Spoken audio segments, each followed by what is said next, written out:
హే! ఇప్పుడు నా most favourite ఒకటి జరిగిందనమాట భారతదేశంలో. అంటే ఇక్కడ నేను వయలెన్స్‌ని ఎంకరేజ్ చేస్తున్నట్లు కాదు. అంటే మళ్ళీ ఒక భగత్ సింగ్‌ని, ఒక రాజ్‌గురుని, ఒక సుఖ్‌దేవ్‌ని చూస్తున్నటువంటి ఫీలింగు. వాళ్ళు 21, 22 ఏళ్ల వయసులోనే భారతదేశం కోసం ప్రాణాలు సైతం ఇలా తృణప్రాయంగా భావించి వదిలేశారనమాట.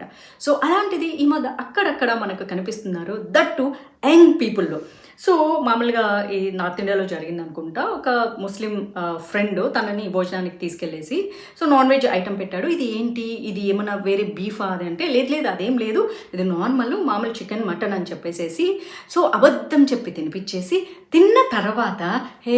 నువ్వు తినింది మీ గోమాతనే, బీఫ్ తిన్నావు అని చెప్పాడు. దాంతో మనోడికి బాగా కాలేసేసి, రాళ్ళు రప్పలేసుకొని మీరే కొట్టడం కాదు, మేము కూడా కొడతామని చెప్పేసి నాకు తెలిసి కత్తి తీసుకొని నరికేశాడు అనుకుంటా, చంపేశాడు అనమాట. అతన్ని పోలీసులు అరెస్ట్ చేశాడు. ఎస్, అతను శిక్షార్హుడే. ఎందుకంటే ఒక వ్యక్తిని చంపాడు కాబట్టి.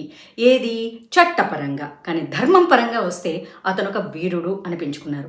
ఎప్పుడు రాళ్ళు వాళ్ళిళ్ళలోనే ఉంటాయి, వాళ్ళ ఇంటి పైన ఉంటాయి, కత్తులు కర్రలు వాళ్ళిళ్ళలోనే ఉంటాయి.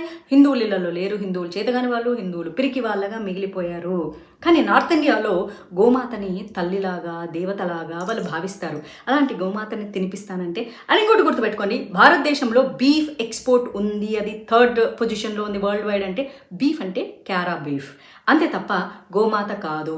మీరు ఒకసారి భారతదేశంలోకి వెళ్ళి ఈ చట్టం ఏదైతే మీరు తీసుకుంటారో, నంది మహారాజుల్ని కానీ లేకపోతే గోమాతల్ని కానీ చంపడానికి వీల్లేదు, ఎక్స్పోర్ట్ చేయడానికి వీల్లేదు. అది 100% ఇల్లీగల్.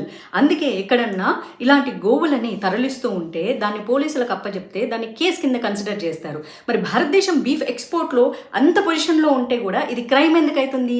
ఎందుకు అవుతుందంటే, గోవులను, నందులను ఎక్స్పోర్ట్ చేయటం కానీ, చంపడం కానీ, తినటం కానీ భారతదేశంలో నేరం.